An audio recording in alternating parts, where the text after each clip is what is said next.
Hi, good afternoon. Welcome to the Marketplace. Coming up, we highlight some issues expected to be finalized during the second IMF program review, including recapitalization of the National Investment Bank. Also coming up, Tumu cotton January in a poor state, expensive equipment abandoned. We'll bring you a report as Paramount Chief of the area calls on government to revamp the factory. For providing the revival of the Tumu cotton January is dear to my heart because it has the potential of providing direct and indirect jobs to thousands of the youth and also help boost the economy of the area. Ghana hopes to increase insurance penetration. We explore some misconceptions among workers in the informal economy. That unless I've been admitted at the hospital with receipts and those things, so I told my boss not to pay me through that bank again. So now I don't fancy that insurance, and I don't believe in that because it's a scam. My name is Daryl. Kwawu. Thanks for being with us. Details coming up.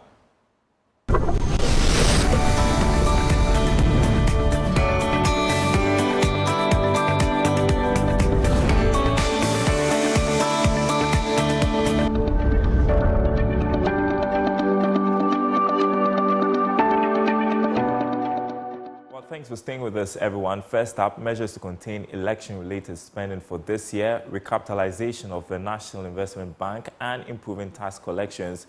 These are some of the issues that should be finalized during the second IMF program review. Yes, Georgia, I feel with more. Some of those issues that have been highlighted are not part of those targets that should be met ending December last year. Rather, because of this engagement, the IMF is taking the opportunity to get some clarity on progress of work because of its impact on Ghana's program going forward. One can talk about the expenditure and what fresh measures being instituted to ensure that government doesn't end the year with a high deficit that could destabilize the economy and the IMF program going forward. Government was recently forced to freeze the implementation of some taxes announced in the 2024 budget. One can talk about the VAT on electricity tariffs. The IMF mission will be seeking to get some clarity from government on what are the alternatives to ensure that government ends the year with a good revenue position. Another issue that should be finalized during this mission engagement is the recapitalization of National Investment Bank.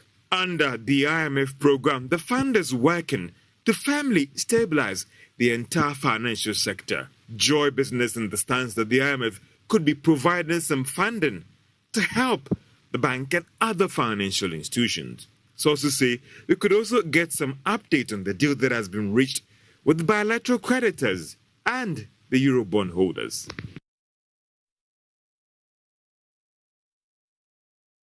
Well, a senior finance lecturer at the University of Cape Coast Business School, Dr. Kwawu, joins us on Zoom to discuss the assessment being conducted by the IMF. Good afternoon to you. Thanks for joining us. So let's go through some of the areas we expect the visiting IMF team to be taking a look at. First, to do with how the government is handling election-related spending. How do you think the government is faring in that regard? Thank you very much. Good afternoon. I believe that in terms of the election-related expenditure from government, IMF will be looking at the budget estimate, and most of the things that will relate to the election would have been budgeted from the viewpoint of the Electoral Commission and then the electoral timetable that they have brought up. So I'm of the view that the IMF team will look at the budget presented to Parliament by the Electoral Commission and find out whether government is really following that particular budget. They will also go ahead to look at the main political parties, especially the NPP that is in power, and they will want to break the eight, how they are going to finance their election materials and the things that they want to do during that particular period. And so I'm sure it's going to be a very tough discussion for the government in relation to their own party. Yeah, I mean, we've got so many assurances coming from the government about how they are going to remain prudent during this period in the lead up to the election. Your assessment, are we seeing that happen?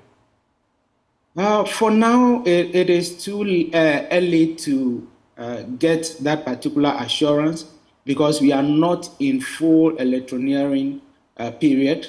We expect that during the period of campaigning and all those things, then we'll see what would have happened. We have seen the glimpses of what the political parties will do during their primaries. And if that is anything to go by, then we have a lot of things to worry about because they are only interested in winning elections, and after elections, nothing else. So they will want to pump all the money into it.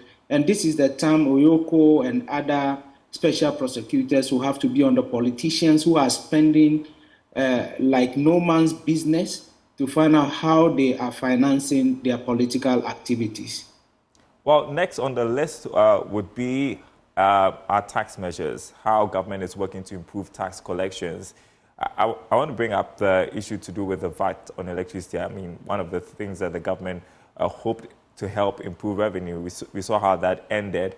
What would you think would be the verdict of the IMF on that? Of course, they are concerned about how we hope to raise revenue. Yeah, so one of the major anchors of the IMF program is that the country should be able to raise enough tax revenue. And raising the domestic revenue is through the taxation. And one of them that is presented to IMF is the VAT on electricity. And that have had the backlash from the general populace, including myself, that would be so much for the Ghanaian to take. And there are other ways by which government could have actually increased the revenue that they are collecting. So in terms of that particular aspect, it's going to be 0/10 for government because they've not been able to 0/10? 0/10. Okay. 0/10. Because for that very one, they've not been able to implement it. And they've not thought it through as to how it's going to affect the entire Ghanaian population. And so you have seen in recent times that passport fees have been increased. If you go to DVLA now, they have actually increased almost everything. The least you can see is about 80% increment in the fees and charges at DVLA. So when you are going to renew your license and all those things, the fees have been increased. That is one way of getting the money. But the loopholes that are very eminent in the tax collection processes are still there. And so if you don't close the loopholes and people collect the tax and they pocket it, and the revenue that is supposed to go to government is going to individuals' pockets, then we still have these issues that we're going to face. I don't know why we are still keeping our toes away from the road, because it is time for us to make sure that we get more amount of revenue on the tools. And my brother, when you look at the situation about e-levy, government will seem to be raising a lot of money by violating the e-levy act. What are they doing? We've been told that bank transactions, bank-to-bank transactions, bank to your Momo account do not attract e-levy. But as we speak today, those things are happening, which is illegal, and which the government will have to look at, because they might use those ones to convince IMF that they are raising enough revenue and the e-levy is going down on people. So I think we are losing ideas on how we can raise enough domestic revenue in Ghana. Yeah, and to think that if the government wants to introduce new taxes, they're certainly going to face opposition. And so what other alternatives are there? I mean, you talk about the road tolls, you talk about e-levy.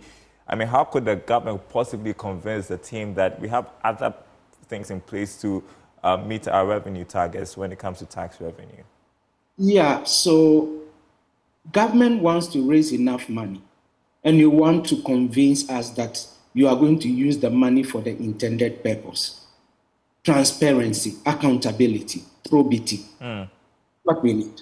We need to see that our monies are being used for the right things. We need to see that you are not spending unnecessarily and we are not getting value for money for projects that you are undertaking. We don't have to wake up one day for government to tell us that this is the tax we want you to pay, so go and pay it.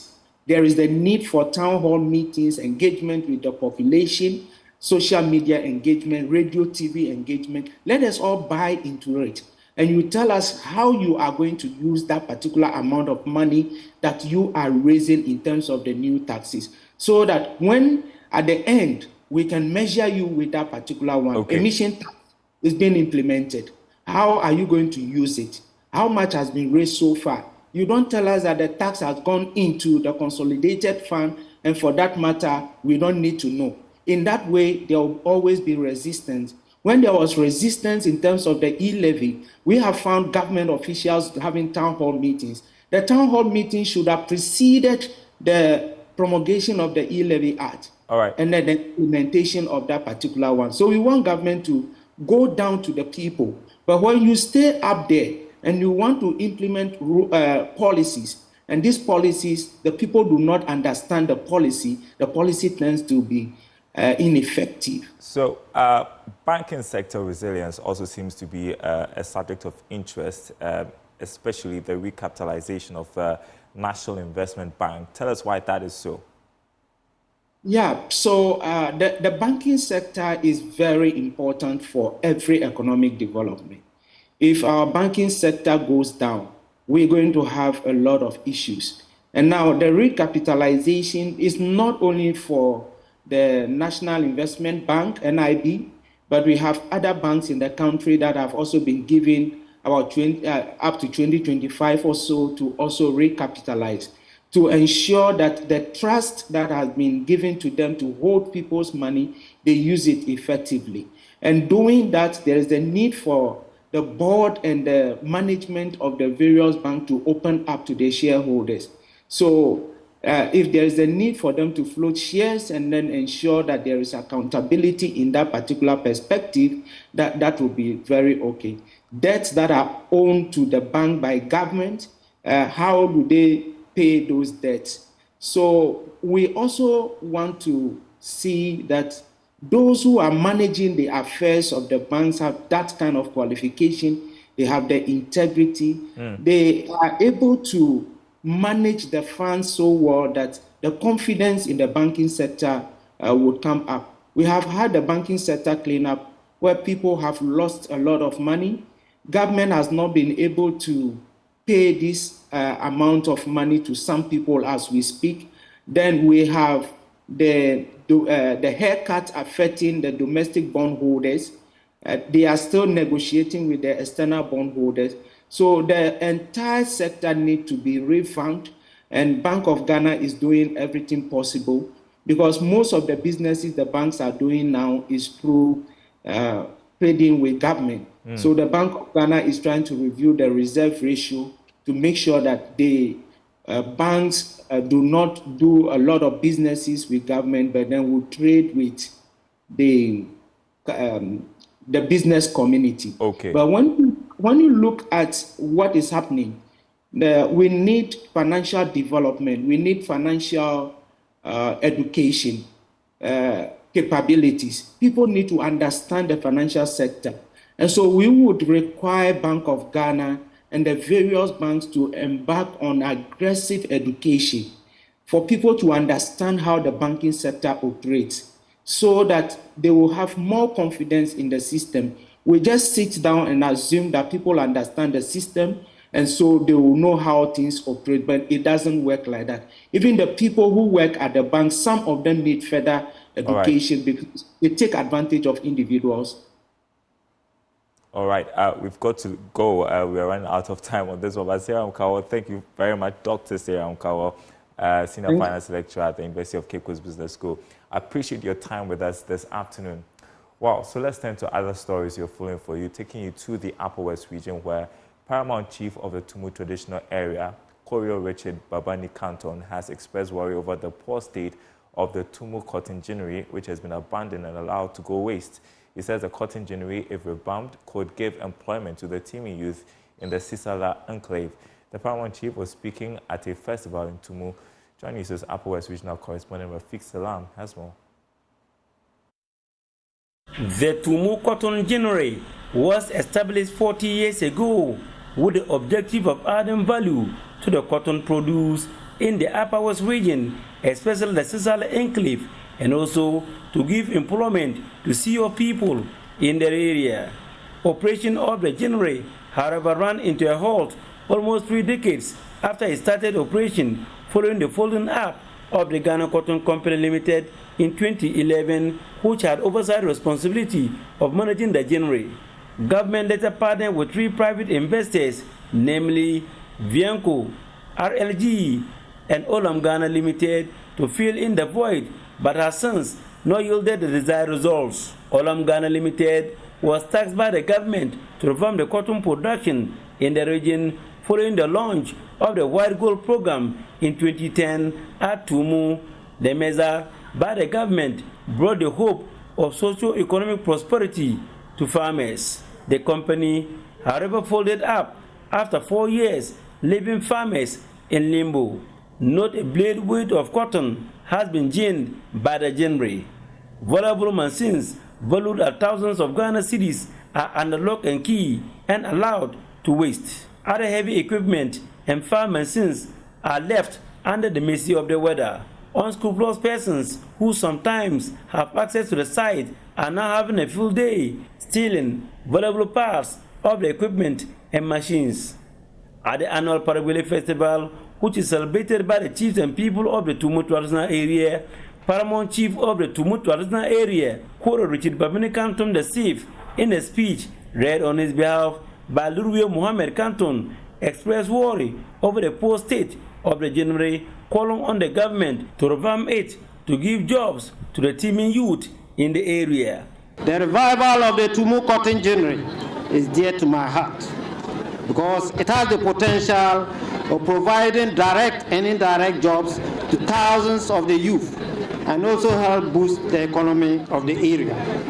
I therefore wish to use this platform to once more remind government to find money to revamp the January, to give true meaning to its industrialization policy, since it will be a viable project. Kwawu Richard Babini Canton also used the opportunity to call on the government to restore the fertilizer subsidy program, which was withdrawn by government last year. In 2023, fertilizer subsidy, which was enjoyed by farmers in the area, was withdrawn by government. And this affected farmers because many of them could not afford to buy the fertilizer to apply to their crops. And so if government could restore the subsidy and put in place measures to curb smuggling, because it would go a long way to boost food production. Chief Director at the Upper Sunya Coordinating Council, Peter M. Mala, stood in for the Upper Sunya Minister, Dr. Hafiz bin Sali. I'm aware that agriculture remains the main source of employment for majority of the people here and has gained the attention of government. Therefore, a number of programs and projects are being undertaken, including the following: the Savannah Investment Project, SIP, Ghana Agriculture Sector Investment Program, Conservation Agriculture Upscale Program, Planting for Food and Jobs Phase 2, Ghana Landscape and Restoration and Small-Scale Mining Project, among others. All these projects are geared towards increasing farm yields and attracting the youth to agriculture as a business. Reporting for Joy News, Rafik Salam, Tumu.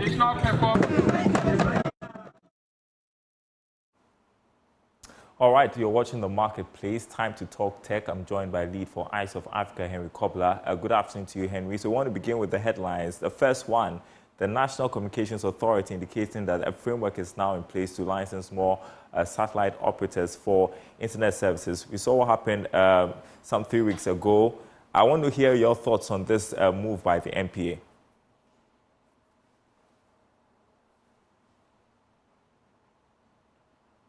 You're muted.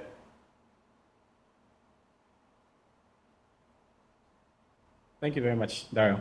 I think that it's impressive how they've been able to heed to the calls which have come in from industry players to be able to put together a framework that's going to sort of regulate and also help build that particular industry when it comes out to the internet services. I'm sort of impressed with how they've had to put it together and now inviting stakeholders to sort of join in. But I think that this call has sort of been pushed in for long. And I think that this should be also looked at, not just because we had the internet disruptions and so they sort of putting it together, but there are quite a number of sectors and quite a number of functionalities that sort of need to be brought together. And there are quite a number of regulatory functions that needs to be pushed together. I mean, even with regards to fiber itself, that could be looked at and some level of framework could be put together to make sure that we're having some headways. For me, when it comes down to satellites, I think that it's not necessarily the means to an end, but I think that there could be more, because if you're looking at the cost when it comes down to satellite internet, is sort of on the high, and it's sort of way better off when we're dealing with remote areas in internet provisions. And so I think that it's a good call, and those who can sort of afford to basically use that form of internet would also be glad that it's sort of coming in a legal point. All right, next headline, Stephen Blewett taking over as CEO of MTN Ghana. He's filling big shoes, isn't he? Well, I think that Selim did a great work, and then if you're looking at what he has been able to achieve, really, I think that Selim really understood as a person, and then was able to put him together so much. I mean, especially looking at how MTN sort of has picked up on mobile money functionality and the sort of gains is sort of made. And so we're looking at what Steve is sort of going to bring in. I'm believing that he's going to come in with some level of ideas when it has to be in terms of infrastructure, and relatively looking at mobile payment systems, and maybe probably how this is always going to play up with Pan-African payment systems and also remittance services as well. But in terms of the quality of the services for calls, I think that he has some level of expertise to that. And we're looking at how MTN could flourish. Again, looking at competition that's sort of coming in from rivalry Telisa, which is coming in with some level of energy now. And I think that now having more stakeholders coming into the internet provision services as well, whilst regulatory is taking care of the frameworks, I think that we'll look at what MTN would have to prove to us, whether they could actually still make some level of profit on the services they provided for us. But it's a big issue, but I think that he can do some better work. Yeah, next story I find so fascinating. Apparently, fraudsters are now using QR codes. Tell me about it. So the very first time I came into contact with a QR code was when I was in Alibaba in China. And it was amazing how I had seen how QR codes had been deployed. And it was sort of like everything in terms of right from checking out product details, payment systems and all of that. I think that the transition has been thrown down here into African countries. And so we're seeing a high level of people pushing up QR codes. I mean, when you go to events, they'll tell you scan the QR codes. Even event funnels are now pushed into QR codes. And so that's how better off it's coming for us to use that technology. But again, any technology that is out there and it sees a high number of usage, you're always going to have some level of cybersecurity concerns about it. And so it's not really something that we have to get surprised about. It's very normal. I have actually created a platform that actually helped people to create their own QR codes. But again, you can understand that there are always new technologies to it. There are dynamic QR codes that are actually having to point people's QR code scans from one into some VPSs or to other services before you can actually have what exactly you're scanning out. And so cybersecurity concerns, yes, the warnings are in place, but I think that we should also just do a lot of awareness into how people could really rightly use these services. Even the generation of these QR codes is very important. I think if people get online and just type generate QR code and that's it. They just want to just generate QR codes. The platforms that are generating these QR codes should be looked at and more advanced. I think locals can actually start looking at how they could also build some of these platforms. So it makes it quite easy that they could sort of resonate with these platforms and could have some level of responsibility on them. I mean, if you're having a Ghanaian having a QR code platform generating QR codes for users, I think that when there are issues in terms of cyber concerns, we have a face to the product and it makes it quite easy. But yes, we would always have these coming in and of no surprise. But I think that we have to just be careful. Payment systems are now using a lot of QR codes, and so we should be able to put in the checks and measures to make sure that we're actually safe. Well, you said we have to be careful, and so people who use QR codes, what are some of the things they can be on the lookout for to protect themselves? In a minute, if you can. Generally, like I said, I mean, make sure that where you're generating your QR code is sort of known. There are sort of some very good platforms that are known to be well and empowered to be generating QR codes. Secondly, don't be using the free services. If it is possible to generate QR codes and you pay for the service, I think that is worth it rather than the free services that usually come with all these ads and all of that. It's better off like that. And again, I think that when you put in QR codes, make sure that you sort of can trace the end of it, which makes it easy for you to understand that I'm scanning this and I'm going to get this result. Henry Kobler, lead for Eyes of Africa. Appreciate that you could join us. Thank you so much. You have been watching The Marketplace. There is more news on our website, myjoyonline.com/business. My name is Daryl Kwawu. We leave you with our Money Lab episode for today.